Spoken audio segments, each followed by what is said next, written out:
avec de la broche. On rejoint l'équipe de 100% Nouvelles. 15h30, c'est le moment d'aller retrouver notre collègue Mario Dumont. Bon après-midi, Mario. Bonjour. Alors, le gouvernement a finalement annoncé l'agrandissement, modernisation de l'hôpital Maisonneuve-Rosemont. Après toutes les fois où on voulait l'agrandir, cet hôpital, est-ce que tu crois que cette fois-ci, ce sera la bonne? Oui. Oui. On n'a pas le choix. C'est parce que c'est même plus de la volonté politique. On n'a plus le choix, là. On n'a plus le choix. Ça tient avec de la broche, puis pas au sens figuré, là, pas au sens on fait de la belle littérature pour faire sourire le monde. Ça tient vraiment avec de la broche à certains endroits. C'est plus acceptable. Puis oui, il y a l'élément fierté, sécurité, mais il y a aussi un élément fonctionnalité, je pense. Là. Il y a un point, on peut pas toujours avoir du neuf tout le temps, on le comprend. Là. Un jour, c'est neuf, puis 10 ans après, c'est plus neuf.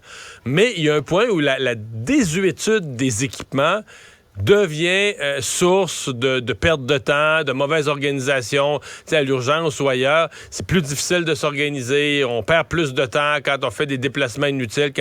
Donc, c'est vraiment un hôpital... On n'est pas capable d'en recruter. Exactement, on perd du personnel. Donc, c'est vraiment un hôpital qui avait besoin d'amour.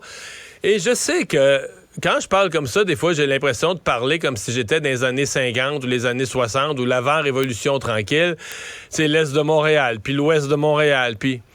Mais tu sais, on est en 2023, puis c'est ça pareil. C'est qui a l'hôpital, mal en point, vieux, abandonné? C'est l'Est de Montréal. T'sais, les vieilles jokes de l'image de Michel Tremblay qui commençait à écrire puis qui parlait de l'Est de Montréal, mais en disant l'Est, là, plein de significations sur ce que c'est qu'être dans l'Est, puis que tout est un peu plus pauvre dans l'Est, puis on arrache dans l'Est. Mais l'hôpital Maisonneuve-Rosemont, c'est l'hôpital, en fait, c'est l'hôpital de l'Est. Un hôpital énorme en termes de population qui dessert. Il dessert, on dit, quasiment le quart de la population de l'île de Montréal. Et soyons clairs, derrière un bâtiment mal en point, combien, parfois dans nos nouvelles, Julie, on parle de prouesse médicale. Moi, je me souviens d'en fait d'une entrevue là, fascinante sur le médecin qui a greffé un visage. Là. Il a greffé un visage. Mais nombre de prouesses médicales surviennent à l'hôpital Maisonneuve-Rosemont. Donc, sont l'œuvre de ces médecins, de ces spécialistes de la santé. Donc, c'est une équipe médicale dans certains types de cancers très rares. On va tout de suite, on va arriver, j'ai un ami qui a eu un cancer très, très rare. Ouais. La question, on t'envoie à Maisonneuve-Rosemont. Donc, c'est pas ça qui est en cause. Là. C'est vraiment de dire, mais comment tu peux avoir des équipes médicales, des choses aussi avancées, mais pas être supporté par un bâtiment appelons ça de l'ère moderne. Mais ce ne serait pas entre 8 et 10 ans la fin de la construction. Alors, il faut commencer. Patient. Oui, il faut commencer quelque part, effectivement. Négociation dans le secteur public, Mario, le Front commun qui demande un mandat de grève illimité. Tu as fait en entrevue un petit peu plus tôt Éric Gingras, président de la Centrale des syndicats du Québec. Écoutons-le ensemble. Ça ne peut pas continuer comme ça. Il n'y a pas personne qui va aller en grève. Là. Tous ceux qui vont voter puis qui vont adopter cette stratégie-là, la première chose qu'ils vont nous dire, c'est « Écoutez, il faudrait que ça se règle sans grève. » Par contre, ils vont aussi nous dire, cette fois-ci, la négo, il faut qu'il se conclue avec des améliorations importantes des conditions de travail et des meilleurs salaires. Donc, le gouvernement, à un moment donné, il va falloir qu'il soit au rendez-vous. Et il ne peut pas parler de la batte bleue pendant une fin de semaine, là.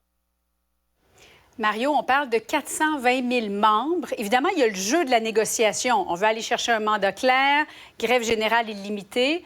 Crains-tu réellement qu'il y ait une grève au stade où on en est?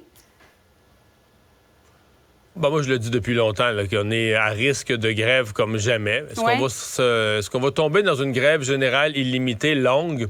Écoute, ce matin, durant cette entrevue-là, après l'avoir faite au complet, l'avoir écouté M. Gingras répondre à toutes les questions, j'ai pas trouvé qu'il avait l'air d'un gars qui part en grève demain matin. Là. Bon, là, c'est un long processus. Là. Ils vont commencer à consulter leurs membres la semaine prochaine. Ça va se faire jusqu'à la mi-octobre, même un peu passé de la mi-octobre.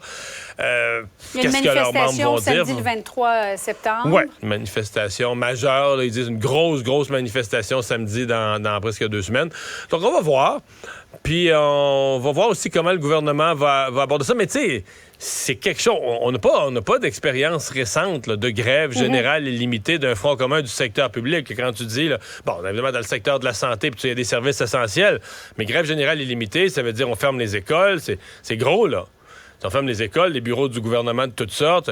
On n'a pas d'expérience et aujourd'hui, je sens pas ça tellement, même s'il y a quelque chose, ça peut paraître bizarre, mais au moment où eux disent on part en consultation là-dessus, j'ai un petit peu plus l'impression que dans le fond, ils veulent pas y aller. Là. Ça devrait avoir eu l'effet contraire, là, leur déclaration. Ouais. Mais j'ai senti que c'était... Tu l'as dit dans ta question, une sorte on bâtit un rapport de force plus qu'on prépare la grève. Là. Mario, une grève éducation, 420 000 membres. Éducation, surtout après la pandémie, ce serait... Est-ce que catastrophe, c'est un mot trop fort? Je ne sais pas, mais c'est vraiment pas un scénario qui serait souhaitable pour l'ensemble des Québécois. Non, mais c'est déjà arrivé. Pas de l'époque moderne, là, Oui, mais... ça date de quand, selon toi, la dernière fois? Les enseignants, je pense que tu remontes aux années 80, ça se peut-tu? Oui, peut-être. Je pense que oui. Étonnamment, peut-être faire des parallèles, mais la dernière fois qu'il y a eu ça, c'était une période de forte inflation aussi. Faut se souvenir que le Parti québécois, dans les années 80, au début des années 80, le Parti québécois avait réduit d'un coup de 20 la rémunération de tous les employés de l'État. Ça avait été toute une claque, là. Ça avait été tout un décret. Et donc, c'était une époque là, vraiment d'affrontement syndical plus important. Ça fait longtemps qu'on n'a pas eu ça, là, que là, il y a des menaces, des fois une petite journée de grève, quelques manifestations, puis finalement, oups, là, un beau matin, on nous annonce qu'on est arrivé à une entente de principe durant la nuit. Fait que, est-ce que ce sera encore le cas? Mais on a plus de conditions qu'à l'habituel pour une grève, c'est sûr. Là. L'inflation fait que les syndicats ont des attentes plus élevées au niveau salarial. Il y a toute une série de conditions qui augmentent la probabilité d'une grève. Mais la grosse affaire, la grève générale est limitée. Aujourd'hui, je le sens moyen, pas tant que ça. Bon, Justin Trudeau qui était en Inde pour le sommet du G20 notamment. Mario, je souris. Il n'est pas chanceux en Inde. Mais c'est pas drôle, non. Il est vraiment pas chanceux. Là, il est incapable de revenir. Il est toujours avec son fils. Le plus vieux, incapable de revenir en raison de problèmes d'avion.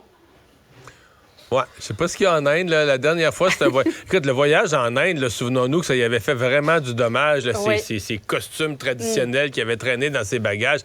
Ça y a fait un dommage politique considérable. En fait, je dirais même qu'au Canada, c'est le début de la fin. Tu sais, il y avait la réputation de faire des voyages internationaux réussis. Puis avant l'Inde, il y avait eu des petits accros, mais les gens avaient plus ou moins remarqué ça. Dans l'ensemble, personne n'est parfait. Mais c'est comme le moment où les gens se sont réveillés et disent, ben voyons, est-ce-tu vraiment, est-ce sérieux? Est-ce qu'il fait vraiment une diplomatie de qualité? Ou bien, il fait des photos? Et là, donc, le retour en Inde, beaucoup plus sobre dans le vêtement. Oui. Beaucoup plus sobre dans l'habillement. Ça va pas bien. Non, mais c'est pas la première affaire. Au sommet du G20, sur l'Ukraine, c'est pas nécessairement de sa faute. Là. On a senti que ses positions n'ont pas eu l'appui souhaité. Ça n'a pas été comme il a voulu. Ensuite, avec le premier ministre maudit de l'Inde, ça n'a pas été bien du tout. Là. Je veux dire, il n'a pas été bien accueilli du tout. L'Inde, la curiosité, Julie, c'est qu'ici, au Canada, c'est Justin Trudeau, comme son père, lutte contre les séparatistes. Mais pour le gouvernement indien, ce qu'on reproche à Justin Trudeau, c'est de supporter les séparatistes, c'est d'encourager le séparatisme des Sikhs à l'intérieur de l'Inde. Et c'est ça qu'il ne lui pardonne pas. Donc, avec sa visite en Inde, dans l'ensemble, G20 et rapport avec le gouvernement de l'Inde, qui est rendu le pays le plus populeux du monde, puis un de ceux qui a la plus forte croissance économique, avec un partenaire avec lequel le Canada voudrait quand même développer des liens. Ça n'a pas été fort. Puis là, à la fin, la cerise sur le Sunday, l'avion repart pas. Et là, ils sont partis le chercher. Il y a un avion de l'armée qui doit être rendu, je sais pas, là, pas loin, là, aux 3/4 du chemin, peut-être plus, pour aller le chercher. Donc, il va pouvoir quitter le pays, mais c'est ça, comme on dirait, en Inde, il n'y en a pas de facile pour M. Trudeau. Effectivement. Opération Charme, en fin de semaine à Québec, de Pierre Poilievre, c'était le Congrès. Et le ministre fédéral Jean-Yves Duclos, ministre au service public, qui est toujours un homme assez calme, Mario, a fait une virulente sortie contre Pierre Poilievre concernant les déclarations de M. Poilievre sur le tramway. Écoutons-le. Quelle odieuse sortie de M. Poilievre. À peine atterri à Québec, il s'est mis à insulter tout le monde. Il a traité M. Legault et son gouvernement d'incompétents. M. Poilievre, c'est quelqu'un d'incompétent, c'est vous. Vous avez, il y a un an, invité les gens pour lutter contre l'inflation à acheter des bitcoins et de la crypto-monnaie. Les gens qui ont suivi votre conseil ont perdu la moitié de leur argent depuis l'année passée. Alors, si c'est pour vous le gros bon sens que vous avez amené à Québec, on vous invite à rester chez vous la prochaine fois. M. Legault, même s'il s'est fait traiter d'incompétent par M. Poilievre, a immédiatement dit qu'elle allait être là pour assumer une partie des coûts. Le gouvernement canadien est là depuis le début et on va aussi assumer une partie des coûts. Traditionnellement, c'est 40 %. Ça dépend des coûts, évidemment. Mais on a toujours été non seulement ouvert, mais en appui. Le respect, c'est la base de toute relation humaine. M. Poilievre est particulièrement déficient dans cette matière. Réaction, Mario? Ben, c'est une attaque qui porte, là. C'est une attaque qui est ferme, qui est pas... Tu sais, mettons, je vais la comparer, Julie, avec le point de presse qui a été fait vendredi matin là, par deux ministres. Il y avait Stephen Guilbeault puis la ministre Martinez, là, deux ministres qui... Ça, c'était... Tu sais, une attaque qui porte pas, là, n'importe quoi. Il invectivait Pierre Poilievre, le traitait de tous les noms, l'extrême droite, tous les clichés que tu entends. Alors là, tu as de la part de Jean-Yves Duclos une attaque sur un sujet fondé, avec de la portée, une réflexion, un aplomb. Puis, bon, ceci dit, ce qui fait que les uns et les autres peuvent avoir raison en même temps, c'est que le support au tramway est tellement divisé. Tu sais, si c'était un projet qui avait 80 % d'appui dans la région de Québec, bien, probablement que Pierre Poilievre n'aurait pas dit ça. Mais probablement que si on allait sonder, on se rendrait compte que les partisans de Pierre Poilievre sont de toute façon contre le tramway. Fait que qui disent qu'il n'assumera pas les coûts supplémentaires... C'est bien correct. Et dans le cas des supporters de M. Duclos, probablement que c'est beaucoup plus des gens qui aiment le projet de tramway. Donc, lui, il défend le projet de tramway. Donc, les uns et les autres, dans leur clientèle, ont un support, ont un soutien. Mais sauf que le cas de... Pour moi, c'est plus un cas de... Comment dire, d'attitude politique. Ce que j'ai pas aimé de Pierre Poilievre, parce que le reste de son congrès a été un gros succès. Là. Oui. Mais ce que j'ai pas aimé, c'est que tu débarques à Québec. Moi, je m'attends. Tu veux devenir premier ministre, tu débarques à Québec, ben, même tu vas aller faire une visite de courtoisie au maire, peut-être à l'hôtel de ville, un clin d'œil, etc. Là, à place de ça, t'insultes le maire. Ça fait une drôle de carte de visite dans la ville de Québec. Mario, merci beaucoup. Bon après-midi à toi. Au revoir.